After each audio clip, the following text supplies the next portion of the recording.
BNP কিভাবে চলে? BNP চাঁদাবাজির টাকায় চলে। তাহলে বিএনপি নিজস্ব ফান্ড, বড় দল, অনেক বড় দল কিভাবে চলে ভাই? অনেক বড় ফান্ড তাদের নিজস্ব। কত বড় নিজস্ব কোথা থেকে, মানে সোর্স? তাদের নিজস্ব পার্টি ফান্ড, তাদের সদস্য চাঁদা। পার্টি ফান্ড, সদস্য চাঁদা। বিএনপি সদস্য সংখ্যা সম্পর্কে ধারণা আছে? হ্যাঁ, আমার ধারণা আছে। কত সদস্য? আমার ধারণা আছে। বলেন সংখ্যাটা, আনুমানিক সংখ্যাটা বলেন। আপনি বলেন যে চাঁদাবাজির টাকা 2 টাকা করে দিলে কত টাকা? তারা তদবিরবাজিতে নামবে, তদবিরবাজেের বিনিময়ে ডোনেশন বাজি করবে।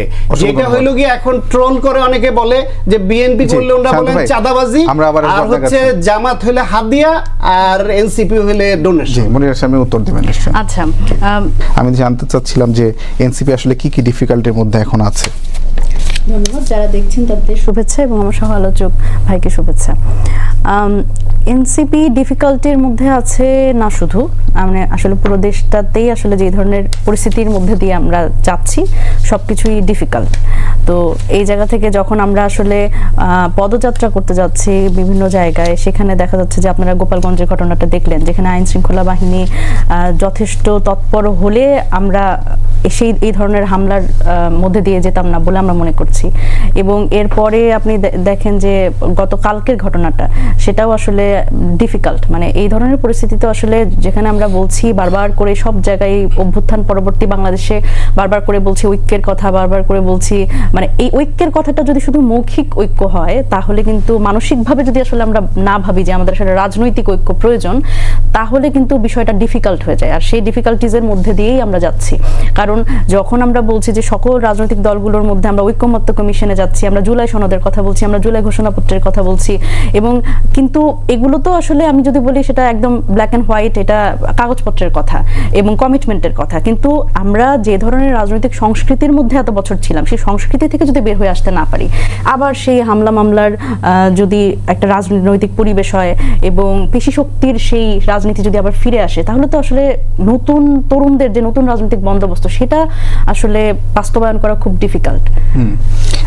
আপনি গোপালগঞ্জে আইন শৃঙ্খলা বাহিনী তৎপর হলে এমন পরিস্থিতি হতো না বলছেন, আপনারা আসলে আইন শৃঙ্খলা বাহিনীর কাছে কি ধরনের তৎপরতা আশা করছিলেন? আমরা দেখলাম যে এসপি কার্যালয়ে গিয়ে আপনারা আশ্রয় নিয়েছেন, সেখানে গোলাগুলি হয়েছে আপনাদের রক্ষার্থে, সেনাবাহিনীর এপিসি গিয়ে আপনাদের নেতাদেরকে উদ্ধার করেছে। আর কি কি ধরনের তৎপরতা আপনারা আশা করছিলেন সেখানে?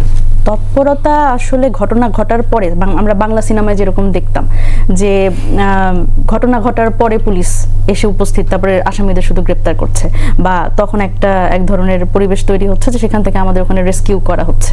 বাট এই ঘটনাটা তো ঘটার আগেই এই জায়গায় দেখেন, বাংলাদেশের মধ্যে 64টা জেলায় আমরা পদযাত্রা করছি, গোপালগঞ্জ তার মধ্যে একটা। সুতরাং এই জায়গায় আমরা প্রত্যেকটা জায়গায় যখন যাচ্ছি, স্বাভাবিকভাবে যে কোনো রাজনৈতিক দল যখন তার শীর্ষ নেতৃবৃন্দ যখন একটা জায়গায় যায়, তখন যে ধরনের সিকিউরিটি ক্লিয়ারেন্সের প্রয়োজন, আমরা কিন্তু সেই প্রত্যেকটা বিষয় ক্লিয়ার করেই গেছি। আমাদের কিন্তু আইন শৃঙ্খলা রক্ষাকারী বাহিনীর সেখানে দায়িত্বরত যারা ছিলেন তাদের সাথে কিন্তু যোগাযোগ হচ্ছিল, এবং সিকিউরিটি ক্লিয়ারেন্স এবং তারা যেভাবে আমাদের বলেছে, আমরা কিন্তু সেই সব কিছু মেনটেন করে গেছি। এবং সেখানে বলেছে যে কোনো অসুবিধা নাই, আপনারা যেতে পারেন, সেখানে যথেষ্ট রকমের নিরাপত্তা আছে। কিন্তু এরপরে যখন আমরা গিয়ে দেখলাম যে পরিস্থিতি পুরোটাই তার উল্টো, এবং আপনি যদি খেয়াল করেন সভাস্থলে, আই ওয়াজ দেয়ার, তো সভাস্থলে যখন আমরা প্রথমবার যখন হামলাটা হলো, তখন জাস্ট 40 বা 30 জন পুলিশ ওখানে উপস্থিত, এবং যখন প্রথম হামলাটা হলো স্টেজে, তখন আমরা মানে দৌড়ে আসলে কোথায় যাব তার আগে পুলিশই মানে দৌড় দিয়েছে, পালিয়ে গেছে। তো এই যদি হয় আইন শৃঙ্খলা পরিস্থিতির অবস্থা, তাহলে তো আমাদের আসলে এই যে আমরা বারবার করে বলছি বিচার সংস্কার এবং এরপরে নির্বাচন তো খুব গুরুত্বপূর্ণ একটা বিষয়। বাংলাদেশের নির্বাচন যেরকম আমরা আগে দেখেছি, আমরা যদি গত 15 বছরের সংস্কৃতির আগে যদি চিন্তা করি, তাহলে আমরা যেরকম দেখেছি একটা উৎসব মুখর বিষয়, ভোটাররা উৎসবের মতো করে আসলে ভোট দিতে যাচ্ছে, নিজের একটা ভোট দিয়ে তারা তাদের নিজেদের একটা কথা, রাষ্ট্র গঠনে তাদের যে মানে যদি বলি কন্ট্রিবিউশন, সেটা সবচেয়ে গুরুত্বপূর্ণ কন্ট্রিবিউশন তারা রাখতে যাচ্ছে। সেইখানে গত 15 বছরের সংস্কৃতি কিন্তু আমাদের সে ভাবনা পাল্টে দিয়েছে। আমরা দেখেছি নির্বাচনের দিনে কোনো নির্বাচনে ভোটার নাই, ভোটারবিহীন নির্বাচন দেখেছি, রাতের ভোট দেখেছি, এবং ভয়ঙ্কর একটা সংস্কৃতির মধ্যে পড়েছি। তো গত সেদিনকার হামলা আমার কাছে মনে হয়েছে যে এই আইন শৃঙ্খলা বাহিনীর যখন এই অবস্থা, তখন একটা সুন্দর সুষ্ঠু ভোটের কথা আমরা বলছি, সেইটা আমরা কিভাবে সেদিকে আগাবো? রাজনৈতিক দল হিসেবে তো আপনাদের সবসময় সবসময় আইন শৃঙ্খলা বাহিনী প্রোটেকশন দেওয়ার কথাও না, বা কিংবা ভবিষ্যতেও দেবে না, সেক্ষেত্রে আপনারা কি করবেন? নাকি গোপালগঞ্জ আপনাদের কাছে ব্যতিক্রম ছিল, অন্য জায়গায় আপনারা এরকম চাচ্ছেন না? না দেখেন, আইন শৃঙ্খলা বাহিনী আমাদের প্রোটেকশন সবসময় দিতে হবে এই ক্লেমটা তো আমরা কোথাও করিনি। কোথাও কিন্তু আমরা আইন শৃঙ্খলা বাহিনীর সাথে খুব যে যোগাযোগ করে যে আমরা একটা এলাকায় ঢুকছি ব্যাপারটা কিন্তু সেরকমও না। আমাদের এই 1 মাস আগে একটা আমরা আমাদের জুলাই পদযাত্রার যে একটা রুটিন, আমরা কবে কোথায় যাব সেটা কিন্তু আমরা ঘোষণা করে দিয়েছি এবং সেটা সব জায়গাতে আছে। মানে আজকে আমি যেটা লক্ষ্য করলাম সেটা চট্টগ্রামে আপনাদের নেতারা সেখানে গেছেন পদযাত্রা করতে, এবং সেখানে সোয়াটের টিম আপনাদের হোটেল, মানে নেতাদের যে হোটেলে থাকবে সেখানে সোয়াটের টিম আসলে পাহারা দিচ্ছে। এই বিষয়টা আসলে মানে কিভাবে আপনি কি উপভোগ করছেন বিষয়টা? মানে আপনাদের একে তো শুরু থেকে বলে আসা হচ্ছে যে কিংস পার্টি। একদম একদম। দেখেন, এই জিনিসগুলো তো সত্যি সত্যি আমাদের খুবই বিব্রত করে। আমরা যখন পদযাত্রায় যাব সেখানে মানে এমন যদি পরিস্থিতি হয় যে সামনে পিছনে পুলিশ থাকতে হয়, আমরা এবং এই জায়গাতে অনেকেই কিন্তু এই প্রশ্ন তোলেন, আমি জানি না আজকে হয়তো এই প্রশ্নটা উঠবে যে আমাদের কেন সেনাবাহিনীর এপিসিতে উঠতে হলো। দেখেন, এই জায়গাতে আমরা প্রথমত কোনো জায়গায় গিয়ে পুলিশ প্রোটেকশন চাচ্ছি না। দ্বিতীয়ত যখন আমরা এখানে আমাদের মানে জীবন সংহারের একটা ঝুঁকি, সেই জায়গাতে মানে সেদিনকার যে অবস্থা ছিল গোপালগঞ্জে, সেখানে আসলে যারা ছিলেন না তাদের আসলে এটা মানে বোঝা কঠিন। তারা মসজিদে মাইকিং করে, এই জিনিসগুলো অনেকেই জানেন না যে মসজিদে মাইকিং করে বলছে যে যার যা আছে সবকিছু নিয়ে তোমরা নামো, এবং হচ্ছে এনসিপির নেতাদের হলো এখান থেকে জীবন্ত ফেরত যেতে দিব না। সুতরাং এই অবস্থা কেন হলো? এই আমাদের বাংলাদেশে কি ইন্টেলিজেন্সের এত অভাব? তাদের কাছে কি আসলে কোনো তথ্য নাই, নাকি আসলে এই ইন্টেলিজেন্সকে আপনাদের তথ্য দিবে? মানে সেটা আমাদের তথ্য দিবে না, তাদের মধ্যে তো একটা তারা যেহেতু নিরাপত্তা আমাদের দিচ্ছে বা সব নাগরিকের নিরাপত্তা দিচ্ছে, সুতরাং ওইখানে যে আসলে এই ধরনের সিচুয়েশন হবে সেখানে কি তারা জানতেন না? নাকি বাংলাদেশের হচ্ছে এই মানে আইন শৃঙ্খলা বাহিনীর কাছে সেই তথ্য পৌঁছায়নি? এবং সেই তথ্য তার মানে আমাদের তো এটাও বলতে হয় যে শস্যের মধ্যে কি ভূত আছে? এই বাংলাদেশের যে এই পুলিশ নিয়ে তো আমরা বহুবার বলছি যে পুলিশ কমিশনটাই গঠিত হয় নাই। আপনি যে নির্বাচনের কথা বলছেন, নির্বাচনের দিন কি হবে এইটা নিয়ে কিন্তু বাংলাদেশের নাগরিকদের মনে একটা শঙ্কার ব্যাপার আছে যে ভোটের আগেই যদি এই অবস্থা হয়, নির্বাচনের দিন তাহলে কি হবে?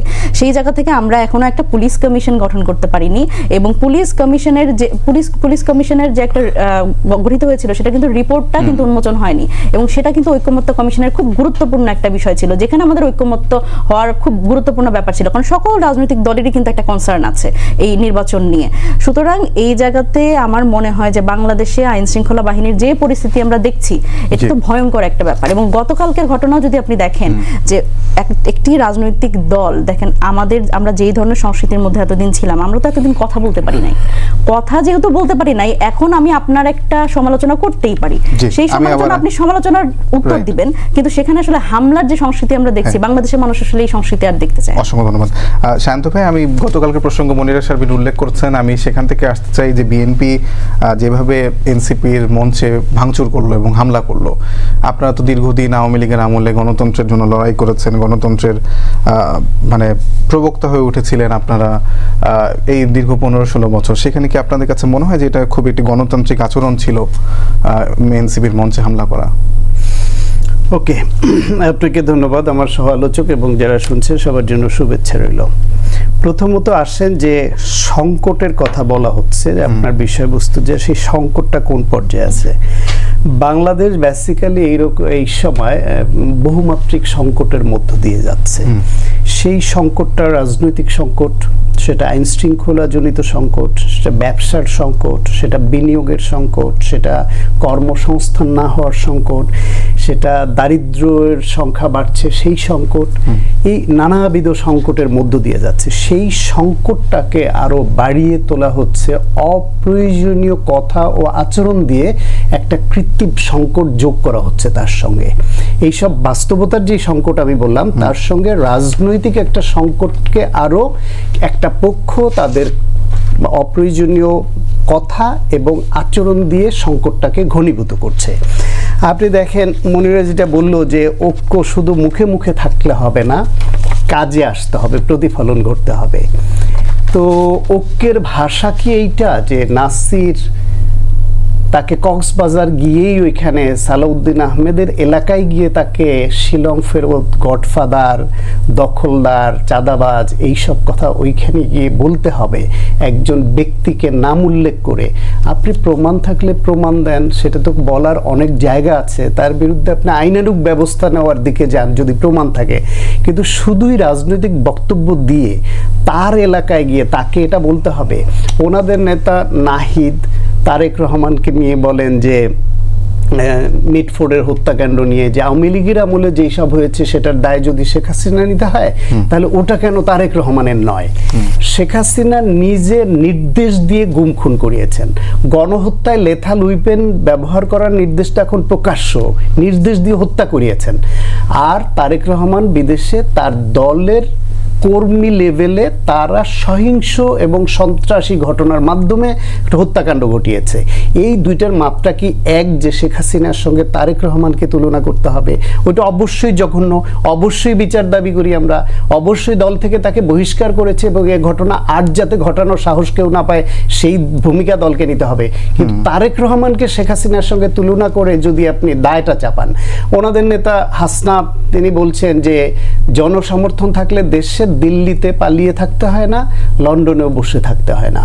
তো সেই একই কথা, বিএনপির জনসমর্থন না থাকলে আওয়ামী লীগের মতো একটা ফ্যাসিবাদ যেই দলকে গুম খুন, হত্যা, হামলা, মামলা, নিপীড়ন দিয়ে নানামুখী পদক্ষেপ নিয়েছে ভাঙার, তারপরে কিংস পার্টি করেছে, 24-এর ইলেকশনে এক শাহজাহান উমর ছাড়া আর কাউকে ভাগিয়েও নিতে পারে নাই ওইরকম উল্লেখযোগ্য কাউকে, সেই দলটার দেশের জনসমর্থন নাই, দলে বন্ডিং নাই, এটা তো বিশ্বাসযোগ্য না। সুতরাং এ কথা তারেক রহমানকে নিয়ে ওনাদের এখন বলা কি এত জরুরি?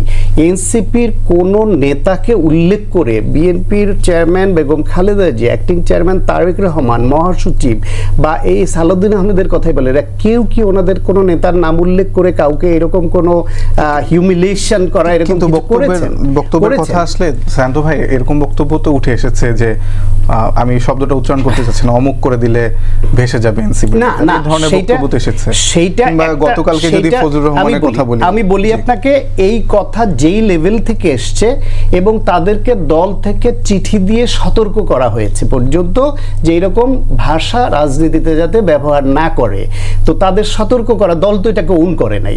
এখন দলের এত বড় দলে আমি বলছি যে এনসিপি, বিএনপির আমি যাদের নাম বললাম, এনসিপির দিক থেকেও তাদের কর্মীদের মধ্যে অনেক সময় রাজনৈতিক বক্তব্য আসে, সেটা অনেক সময় অগ্রহণযোগ্য হয়ে পড়ে, কিন্তু ওনাদের দলের টপ লিডারশিপ যারা, আমি বিএনপির যে টপ লিডারশিপের যে তালিকাটা আপনার সামনে উপস্থাপন করলাম, ওনাদের দলের টপ লিডারশিপ তো নাই। তাদের দলের টপ লিডারশিপে আছে হাসনাত, সার্জিস, নাসির পাটোয়ারি। তাদের ভাষাটা সরাসরি ব্যক্তিকে আক্রমণ করে। ভাইস চেয়ারম্যানকে কি আমরা টপ লিডার হিসেবে দেখব না? আমরা দুদু সাহেব তো ভাইস চেয়ারম্যান, না একটা ভাইস চেয়ারম্যান তো এখানে বহু সংখ্যক, তারপরও সেটা অনাকাঙ্ক্ষিত, সেটা দল ওন করে নাই, দলের শীর্ষ লেভেল থেকে লিখিতভাবে সতর্ক করা হয়েছে চিঠি দিয়ে। এনসিপি সেই সতর্কতা করুক। আরেকটা জিনিস আমি একটু বলি, যেটা বলা হচ্ছে, ধরেন গোপালগঞ্জ 16 জুলাই গত বছর আবু সাইদ, ওয়াসিম সহ 6 জনকে হত্যা করেছে এবং ওইটাই হচ্ছে ওই গণঅভ্যুত্থানের প্রথম স্ফুলিঙ্গ তৈরি করা। তার আগের দিন 14 তারিখে বেসিক্যালি রাজাকারের নাতিপুতি বলা, তারপরে দিন ঢাকা বিশ্ববিদ্যালয়ের আন্দোলন, ছাত্রীদের উপরে হামলা, ছাত্রলীগ এবং পুলিশের, এবং তার প্রতিবাদ। কিন্তু মূলত হত্যাকাণ্ডের দিকে যাওয়ার ঘটনাটা 16 জুলাই ঘটিয়েছে, সেটা আমাদের কাছে অত্যন্ত স্পর্শকাতর একটা বিষয়। সেই দিনে এনসিপি গোপালগঞ্জেই তাদের প্রোগ্রাম ওই ডেট উল্লেখ করে করতে হবে এবং সেখানে গিয়ে তাদের মুজিববাদ মুর্দাবাদ বলে আসতে হবে। এইটা অপরিকল্পিত হয়েছে কিনা সেটা তাদেরকেই ভাবতে হবে।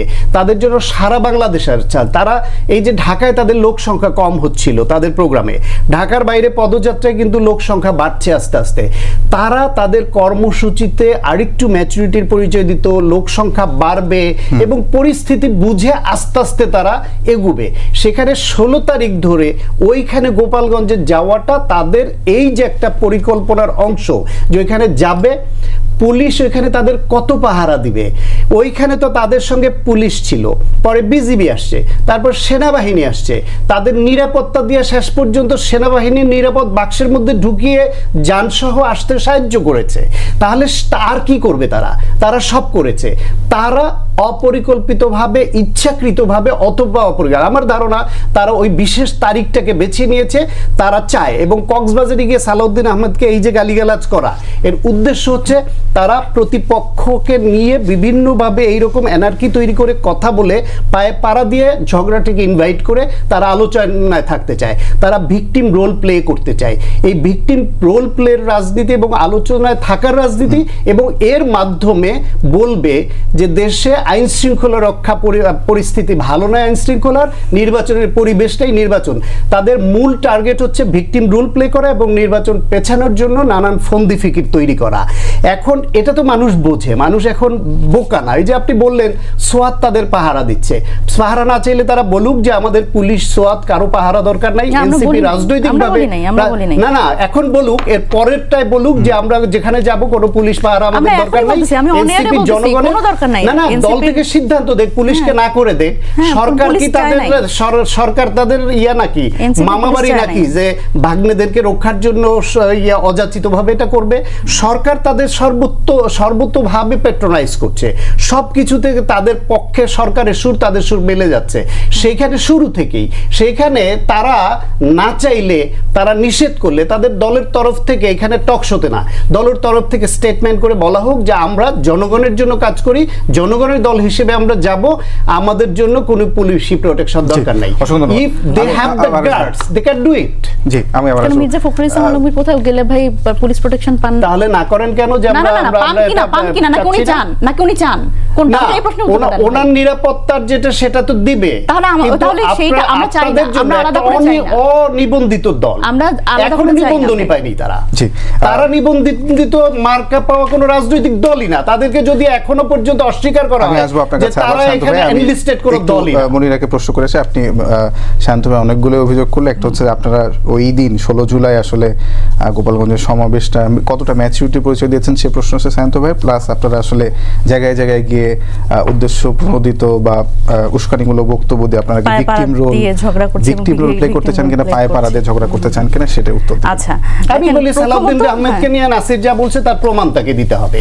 বিএনপি তো অনেক ভদ্র দল বলে ওইখানের কর্মীরা একটু উত্তেজনা দেখিয়েছে, দল থেকে তোর বিরুদ্ধে মামলা করা উচিত, গণতান্ত্রিকভাবে জবাব চাওয়া উচিত, যেটা প্রমাণ করতে হবে। এটা প্রমাণ তো তার করার দায় নাই, প্রমাণ জনগণ করবে। কেন সে অভিযোগ করছে দায় তার হবে না? প্রমাণ জনগণ করবে, এটা আপনি একটু খোঁজ নিয়ে দেখেন। যে অভিযোগ করছে প্রমাণ সে তো তাকেই দিতে হবে। কক্সবাজারের ঘেরগুলা কার দখলে, এটা একটু খোঁজ নিয়ে দেখেন।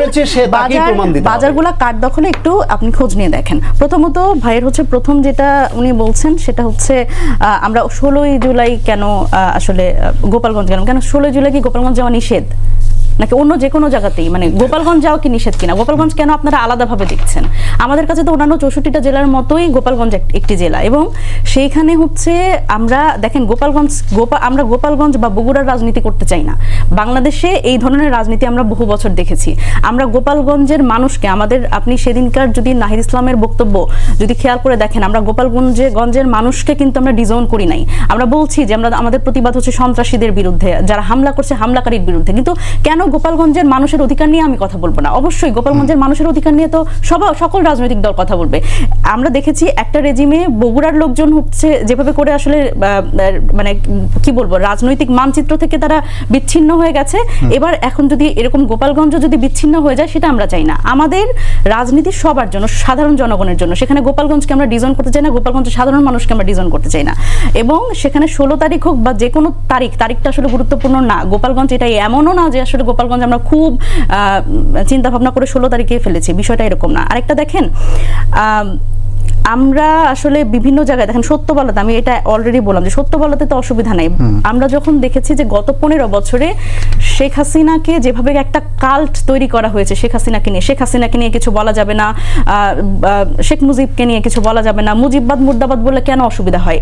এটা তো একটা বাদ। আমরা বলছি মুজিববাদ, মুজিবের যেই অথরিটেরিয়ান যে তার বিষয়টা, সেটার প্রতিবাদ জানাই। কিন্তু সেই জায়গাতে কেন আমাদের আবার সেই কাল্টের একটা রাজনীতি আমরা ফিরে আনতে চাই। এখানে আপনাদের যদি মনে হয় যে নাহিদ ইসলামকে নিয়ে আপনাদের কোনো সমালোচনা আপনারা করতে পারেন, and he will be very welcoming. So এইখানে আসলে আমরা সেই কাল্টের রাজনীতি আর করতে চাই না। এবং এখানে আপনার যদি নাসিরকে নিয়ে কোনো যৌক্তিক বক্তব্য থাকে, নাসিরকে নিয়ে যদি কোনো অভিযোগ থাকে, এবং বিভিন্ন টিভি চ্যানেলে বিভিন্ন সময় কিন্তু আমরা এই ধরনের অভিযোগ কিন্তু পেয়েছি। আমরা সার্জিসের ব্যাপারে অভিযোগ কিন্তু ওপেনলি কথা বলতে পেরেছি, কেন সালাউদ্দিন ভাইকে নিয়ে কোনো মানে অভিযোগ করা যাবে না বা কথা বলা যাবে না। আর দেখেন আরেকটা ব্যাপার, সাধারণ মানুষের সাথে আসলে যে সম্পৃক্ততা, সেই সম্পৃক্ততার রাজনীতি আপনারা করেন। সালাউদ্দিন ভাইয়ের একটা বিষয় আমি বলি, সেটা হচ্ছে ওনাদের তো বক্তব্যের মধ্যেও ডিসক্রিপেন্সি আছে। ওনারা এই যে ঐক্যের, আমি যদি বলি যে তর্কের খাতিরে যে বিএনপি ঐক্য চায় এবং আমরা আসলে পায়া পাড়া দিয়ে ঝগড়া করছি এবং বিভিন্ন ধরনের উস্কানিমূলক কথা বলছি, দেখেন ওনারা বিভ্রান্তিমূলক আসলে বক্তব্য ছড়াচ্ছেন। সেটা হচ্ছে সালাউদ্দিন ভাই বললেন যে পিআর বুঝি না, পিআর খায় না মাথায় দেয়, এবং উনি বলছেন যে মানে উনি জনগণকে স্বাভাবিকভাবে এতভাবে করে বিভ্রান্তিমূলক একটা কথা বলেছেন যে আজকে আমি যদি পিআর সিস্টেমে অমুককে যদি এখানে ভোট দেই তমুকের কাছে নির্বাচিত হবে তমুক, এটা তো পিআর সিস্টেম না। উনি যেভাবে করে জনগণকে বিভ্রান্তির মধ্যে ফেলছেন, এটা তো আসলে একজন রাজনৈতিক ব্যক্তিত্বের কাজ না। পিআর কি একটু বুঝিয়ে বলেন তো? পিআর আমরা উচ্চ কক্ষে পিআর চেয়েছি, নিম্ন কক্ষে অবশ্যই নিম্ন অনেকে চেয়েছে, নিম্ন কক্ষ নিয়ে আমরা চাইনি। আপনারা শুধু অনেকে চেয়েছেন না নিম্ন কক্ষে, নিম্ন কক্ষ নিয়ে বলেছেন যে ভোট দিবেন একজনকে নির্বাচিত হবে আরেকজন। মনিরা, আমি আরেকটা বিষয় মানে শান্ত ভাই যেটা বলছিলেন যে আসলে অনেকে আপনাদের দলের নেতাকর্মীরা বিভিন্ন জায়গায় বক্তব্য দেওয়ার কারণে বিপদের মুখে পড়ছেন, নাহিদ বলছে আপনার ডিফিকাল্টির মধ্যে আছে। সার্জিস আলম বান্দরবনে গিয়ে যে বক্তব্য দিয়েছেন, তারপরে তাকে সেখান থেকে অবাঞ্ছিত ঘোষণা করা হয়েছে, ক্ষমা চাইতে হয়েছে এবং তিনি ক্ষমাও চেয়েছেন। আপনাদের কি আসলে এটা ক্ষমা চাওয়া ভালো? এটা ভালো, ভুল স্বীকার করে ক্ষমা চাওয়া ভালো। এটাই একটা ব্যাপার। দেখেন আমাদের আমরা নতুন রাজনৈতিক দল, আমরা ভুল করি, আমরা শিখি, প্রতিনিয়ত শিখি, এবং এই যে ভুল স্বীকার করার মধ্যে কিন্তু কোনো লজ্জা নেই। এবং ভুল স্বীকার করার অর্থ হচ্ছে আপনি আপনার ভুলের মধ্যে থাকতে চান না, আপনি ঠিকের দিকে যেতে চান। সেটা ঠিকই আছে, সেটা একদমই ঠিক আছে, কিন্তু আপনারা আসলে বক্তব্যের জন্য কি আসলে অনেক জায়গায় বিপদের মধ্যে পড়ছেন কিনা, বিপাকের মধ্যে? না, স্বাভাবিকভাবেই আজকের যে ঘটনাটা, সার্জিস আলম তো তার পক্ষ থেকে সে কথাটা বলেছে। এখন বক্তব্যের মধ্যে ভুল ভাল তো থাকতেই পারে, এবং এই জায়গায় তো হচ্ছে এমন না যে আমরা তো বিএনপির পক্ষ থেকে আসলে অন্যান্য রাজনৈতিক দলের মধ্যে থেকেও যেই ধরনের বক্তব্য শুনি, সেগুলো তো আসলে খুব একদম সহি বা শোভন কিছু না। কিন্তু আমি আরেকটা বক্তব্য আসলে সেটাও উচ্চারণ করতে পারবো না। আসাদ আব্দুল্লাহ একটি বক্তব্যে বলেছেন, এবং আপনি নিশ্চয়ই দেখেছেন যে ইন্টেলেকচুয়াল সামথিং একটা ওয়ার্ড ব্যবহার করেছেন, এবং রেহনুমা আহমেদ জাহাঙ্গীরনগর বিশ্ববিদ্যালয়ের শিক্ষক, তিনি সেটা নিয়ে প্রতিবাদ করেছেন। তো অর্থাৎ বক্তব্যগুলো নিয়ে নিশ্চয়ই আপনারা আরো ভাববেন। আমি আপনাকে যে প্রশ্নটা করতে চাচ্ছি শান্ত ভাই, সেটা হলো যে ইসলামী আন্দোলন বলেছে যে এই কক্সবাজারে হামলা করার মাধ্যমে, এনসিপির মঞ্চে হামলা করার মাধ্যমে আওয়ামী ফ্যাসিবাদেরই আসলে আবার পুনর্মঞ্চায়ন করেছে বিএনপি। এরকম অভিযোগ তো আপনাদের মধ্যে আছে, এবং আসলে মিটফোর্ডের সামনে যে হত্যাকাণ্ড, সেখানে বিএনপির, যদিও তারেক রহমান বলছেন প্রধান উপদেষ্টাকে এরকম হত্যাকাণ্ডগুলো সামাল দিতে, কিন্তু এখানে তো বিএনপি দল হিসেবে যদি বেসামাল হয়ে পড়ে, সেখানে আসলে সরকার কতটুকু করতে পারে? না, ডেফিনেটলি শোনেন, কক্সবাজারে সালাউদ্দিন আহমেদকে নিয়ে অপ্রয়োজনীয় কিছুই কথা বক্তব্য দিয়ে পরিস্থিতি উত্তপ্ত করা হয়েছে। নাসির এটা করেছে। নাসির এর আগে ফেসবুকে শহীদ প্রেসিডেন্ট জিয়াউর রহমানকে নিয়েও অসভ্য স্ট্যাটাস দিয়ে পরে সেটা প্রত্যাহার করে নিয়ে ক্ষমা চেয়েছে। সুতরাং এটা ভেবে চিন্তে করলে এনসিপির জন্যই ভালো, কিন্তু তার পাল্টা হিসেবে বিএনপির আবার আক্রমণ করতে হবে, এটা গণতান্ত্রিক আচরণ না। এইটাও আমাদের বুঝতে হবে যে কথার জবাব কথা দিয়ে দেন, লেখার জবাব লেখা দিয়ে দেন, রাজনীতির জবাব রাজনীতি দিয়ে দেন। এই কখনোই কথার জবাব বা লেখার জবাব বা রাজনীতির জবাবে যখন শক্তি প্রয়োগ করা হবে এবং সহিংসতা হবে, সেটা সভ্যপন্থা না। এইটা বিএনপি তার শীর্ষ পর্যায় থেকে সেটা থামানোর চেষ্টা করছে, কিন্তু বিএনপি এত বড় একটা দল এবং এখানে চেইন অফ কমান্ডটা আপনার ক্যাডার ভিত্তিক দলের মতো না, ধর্মভিত্তিক দলের মতো না। তাদের এখনো অনেক কিছু ব্যত্যয় দলের মধ্যে আছে এবং সেটা কিন্তু দল মেনেও নিচ্ছে। দল যদি তাদের এই ত্রুটিটা মেনে না নিত, অ্যাড্রেস না করতো, তাহলে তো এই 10 মাসে 9,000-এর বেশি মানুষকে বহিষ্কার করতো না। এই বহিষ্কারের মাধ্যমে বিএনপি কিন্তু দলগতভাবে মেনে নিচ্ছে যে তাদের দলের অনেক নেতাকর্মী অগণতান্ত্রিক এবং দলের কাছে গ্রহণযোগ্য নয়, এরকম কাজ করছে। সেটা ঠিক আছে। আমরা যেমন শুরু থেকে দেখছিলাম, যেমন চাঁদাবাজির অভিযোগে বিএনপির কোনো বা অঙ্গ সংগঠনের কোনো নেতাকর্মী গ্রেফতার হলে সেখানে থানা হামলা করে তাকে ছাড়িয়ে নিয়ে আসা হয় এবং এই ঘটনাটা বিএনপির এটা ঘটেনি। আমি বলি এক জায়গায় বুধবারও ঘটেছে। আমি বলি যেখানে এই ঘটনা আমি আপনাকে উদাহরণ দিই, নীলক্ষেতে এই নিউ মার্কেট থানায় ছাত্র দলের নেতাকে ধরা হলো, সেটা নিয়ে ছাত্র দলের অন্য নেতারাও এখানে তাদের সঙ্গে পুলিশের সঙ্গে একটা মানে অনাকাঙ্ক্ষিত পজিশনে লিপ্ত হয়েছিল। সেটার জন্য যারা লিপ্ত হয়েছে তাদেরকেও দল বহিষ্কার করেছে। সুতরাং যেখানে যেখানে এরকম অভিযোগ উঠেছে, বরং দল থেকে স্পষ্ট বার্তা দেওয়া হয়েছে যে আইন শৃঙ্খলা রক্ষাকারী বাহিনী যেন যারা মানে ল অ্যান্ড অর্ডার পরিপন্থী কাজ করবে, সেটা দলের যেই হোক তার বিরুদ্ধে আইন শৃঙ্খলা রক্ষাকারী বাহিনী যেন ব্যবস্থা নেয়। দল তার জন্য আমব্রেলা হয়ে দাঁড়াবে না। সুতরাং কেউ যেখানেই যে করছে তারাও কিন্তু ছাড় পায়নি, তাদেরকেও দল থেকে বহিষ্কার করা হয়েছে। বহিষ্কার করার অর্থ হলো গিয়ে তার মাথার উপর থেকে দলের আমব্রেলাটা সরিয়ে নেওয়া। সরিয়ে নিলে এখন আইন শৃঙ্খলা রক্ষাকারী বাহিনীর দায়িত্ব হচ্ছে তাকে আইনের আওতায় আনা। আইনের আওতায় আনলে দল যদি আবার বিএনপি দলগতভাবে তার পক্ষে দাঁড়ায়, তখন আমাদের বলার সুযোগ তৈরি হবে যে তোমরা তো বলেছো যে আমরা বহিষ্কার করছি, আইন শৃঙ্খলা রক্ষাকারী বাহিনী ব্যবস্থা নেক, ব্যবস্থা নিলে আবার বাধা কেন আসছে। সুতরাং সেটা কিন্তু বিএনপি এখন ওই পজিশনে নাই। এই দলটি প্রতিষ্ঠার পর থেকে টোটাল এ দলের যত লোককে বহিষ্কার করা হয়েছে তার থেকে বেশি সংখ্যক বহিষ্কার করা হয়েছে গত 10 মাসে। অথচ ফিল্ডে এখন যে রাজনীতির আবার ফিরে আসছে, সেখানে কিন্তু সেই রাস্তার প্রতিযোগিতার রাজনীতি কিন্তু আবার ফিরে আসছে। যেই নেতা কর্মীদেরকে তারা বহিষ্কার করছে তাদের কিন্তু আবার রাস্তায় শক্তি প্রদর্শনে কিন্তু তাদের সক্ষমতা বেশি, সেই বেশি বলেই তারা ওই লাইনে গেছে। সুতরাং তাদেরকে দলে রাখলে কিন্তু অন্যদের বিরুদ্ধে ব্যবহার করবার জন্য এরা কিন্তু বড় শক্তি, যদিও এটা অসভ্য তা, কিন্তু সেই শক্তিকে বিএনপি তো ব্যবহার করতে চায় না বলেই বহিষ্কার করছে। সুতরাং বিএনপি যে একটা পরিশীলিত রাজনীতির চেষ্টাটা করছে, আপনি সেই চেষ্টাটাকে তো ওয়েলকাম করবেন, এনকারেজ করবেন এবং বলবেন যে এটার প্রয়োগ আমরা আরো চাই, এই প্রেসার আমরা দিতে থাকি। কিন্তু 1 বছর হয়ে গেছে, মানে আওয়ামী লীগ সরকার তো গেছে 1 বছর হয়ে গেছে, এর মধ্যেও তো আমরা বিএনপির যে অপরাধের হার বিএনপি নেতা কর্মীদের সেটা কমার দিকে আমরা দেখছি না। না, কমার দিকে কেন নাই? অবশ্যই আমি যেটা বলছিলাম যে লালমনিরহাটে পাটগ্রামে, আপনি নিশ্চয়ই খোঁজ নিয়ে দেখবেন, লালমনিরহাটে পাটগ্রামে একটি থানাকে একদম ঘেরাও করে বিএনপি নেতাকে ছাড়িয়ে নেওয়ার জন্য, এই জুলাই 2 তারিখের ঘটনা। হ্যাঁ, ছাড়িয়ে নেওয়ার জন্য করেছে, তাকে কি ছাড়িয়ে নিয়েছে? যারা নিয়েছে তাদের সুনির্দিষ্টভাবে তাদের বিরুদ্ধে অভিযোগ আসলে দল তাদের পক্ষে দাঁড়াচ্ছে, ওইটার পক্ষে দল একটা বক্তব্য কোনো নেতা দিয়েছে ওটার সাফাই গিয়ে, বরং আপনি অন্যদিকে দেখেন, বিএনপি চাঁদা নেয় তাই চাঁদাবাজি করে, আর এনসিপি ডোনেশন নেয় তাই ডোনেবাজি করে। এই ডোনেবাজ নেতা, তার বিরুদ্ধে যে এরকম একটা প্রত্যক্ষ অভিযোগ আসলো এক মহিলার, সেটা নিয়ে কি এনসিপি কোনো তদন্ত করেছে? তাদের দলীয় স্পষ্ট করবেন, সার্জিস আলমের বিরুদ্ধে আসছে। বড় ভাই ছোট ভাইরে পাঠায় 10 লাখ নেওয়ার কথা বলে তিনি 7 লাখ দেন, তখন ছোট ভাই বলে যে বড় ভাই বলছে 10 লাখ দিবেন, তার আগে 48 লাখ টাকা দিবে বলে দিয়েছে বলে ওই মহিলা ক্লেম করেছে। তাহলে ওনারা ডোনেশন নিয়েছেন, 48 লাখ নেন নাই বলে অস্বীকার করছেন, তাহলে কত নিয়েছেন?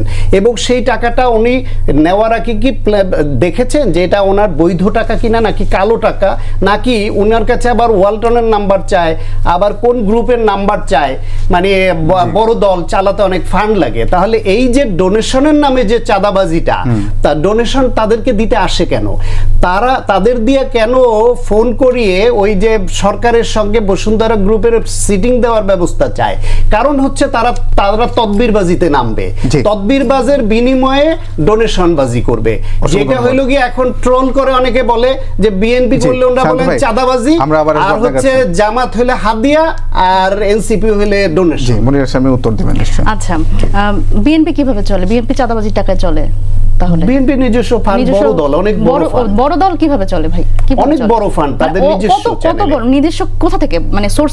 তাদের নিজস্ব পার্টি ফান্ড, তাদের সদস্য চাঁদা। পার্টি ফান্ড, সদস্য চাঁদা। বিএনপি সদস্য সংখ্যা সম্পর্কে ধারণা আছে? হ্যাঁ, আমার ধারণা আছে। কত সদস্য? আমার ধারণা আছে।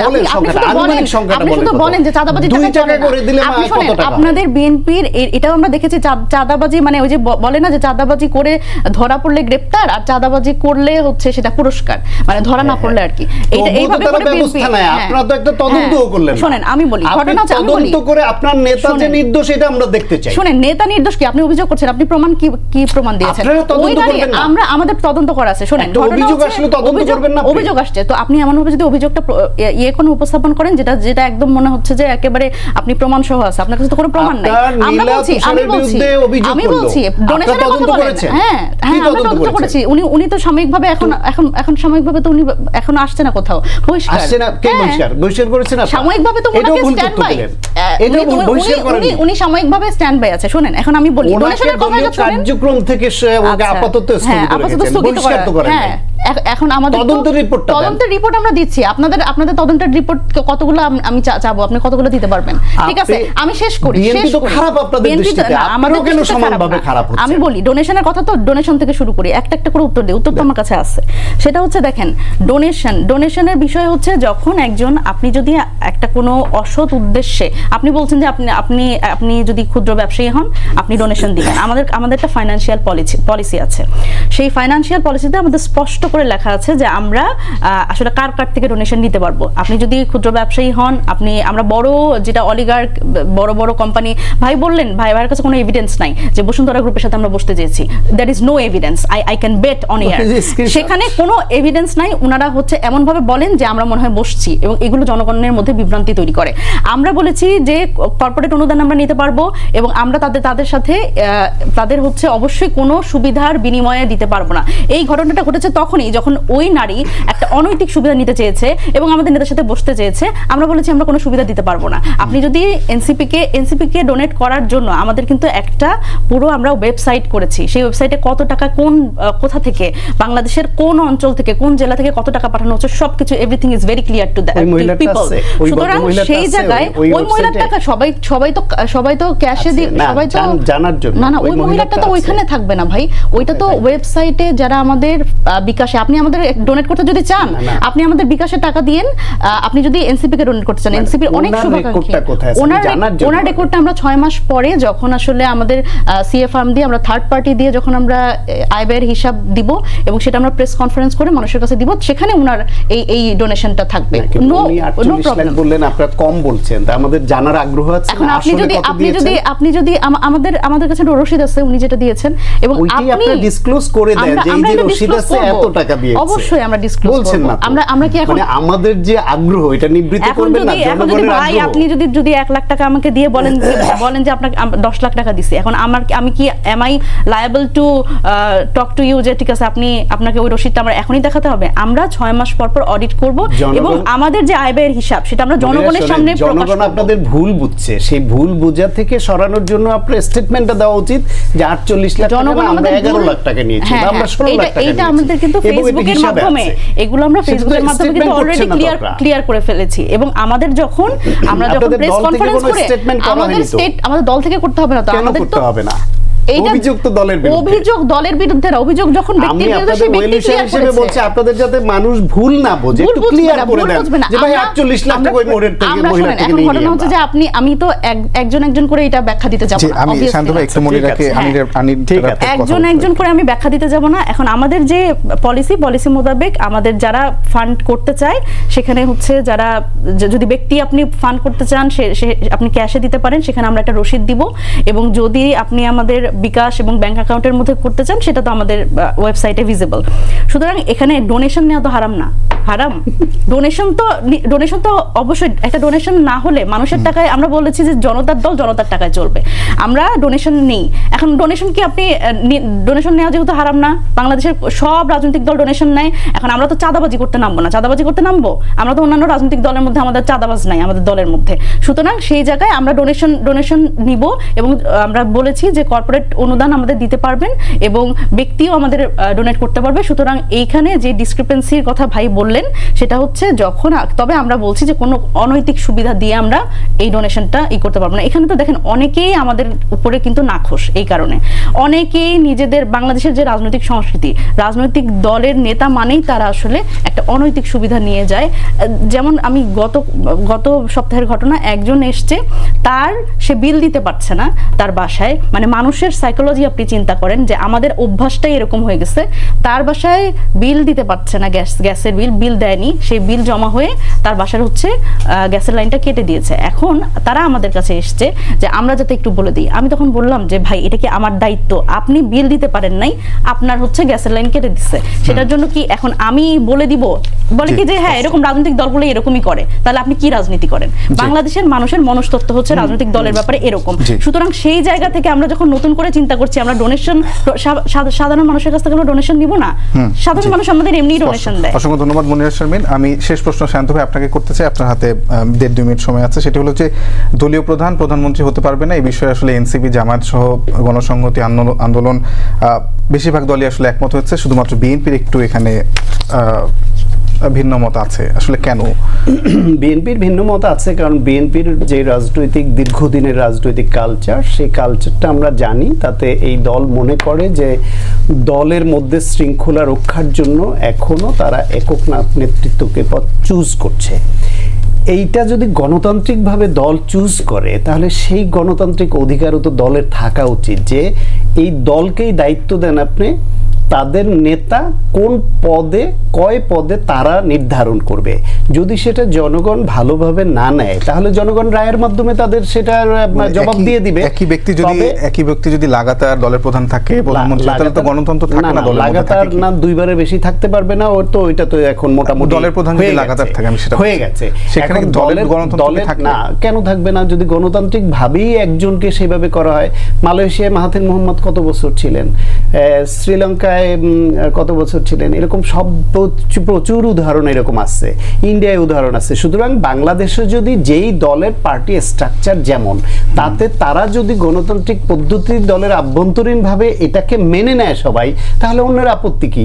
যদি অন্য দল এটার থেকে বেটার কোনো ডেমোক্রেটিক পদ্ধতিতে যেতে চায়, they have the open floor, তারা যাবে, তারা ওইটা প্র্যাকটিস করুক এবং জনগণ তাদের দিকে ঝুঁকে যাক যে this is the better platform.